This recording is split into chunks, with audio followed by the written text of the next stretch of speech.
You think you can't draw because your sketches don't match the image of what you believe good art should look like. But here's the truth. You've been measuring yourself by the wrong standard.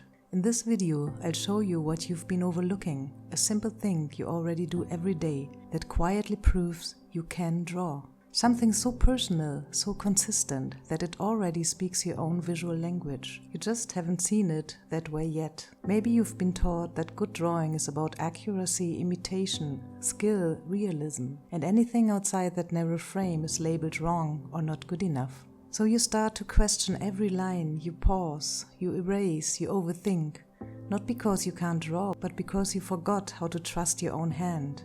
You try to fix it by learning more, you watch more tutorials, copy more styles, practice harder. You copy others' artists' lines until you can't recognize your own anymore. So forget all that and come back to your own original language. Not the one you learned from tutorials, not the one you copied from someone else. I'm talking about the line that you've already drawn so often and so naturally that you don't even think of it as a drawing anymore.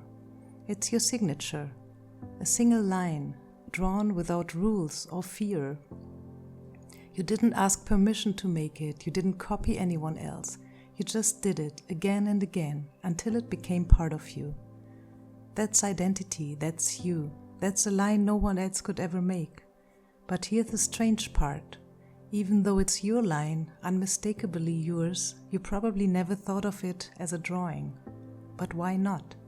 Because no one ever told you that it counted?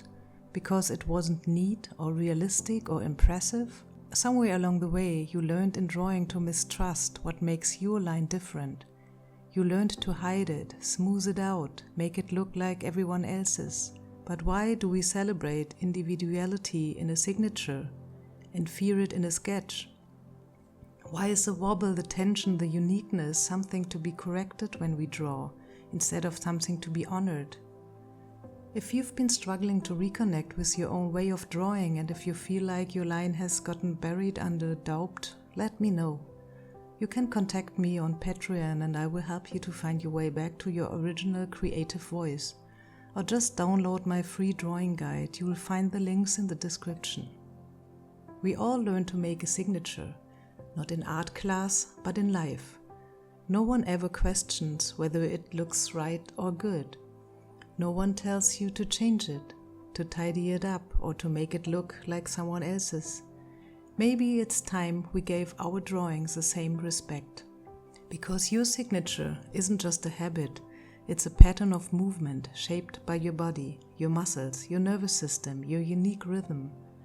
Even forensic experts can identify people based on the micro movements in their signature. No two are the same. It's like a fingerprint. Not copied, not taught, just yours. That's why your signature is accepted on legal documents, bank forms, government ID. It holds power, and yet most people never think of it as a drawing. Maybe because it's not decorative, maybe because no one calls it art. But it is definitely a line. One you've made thousands of times, a line with energy, history and personality. So if your hand can make a line this unique, without fear, without self-doubt, what else could it draw if given the same freedom? Maybe it's time to treat all your lines that way, as a reflection of your voice. You are not starting from zero. If you want simple exercises to help you reconnect with your inner voice through drawing, take a look at this next video. It might help you to reconnect with your creativity.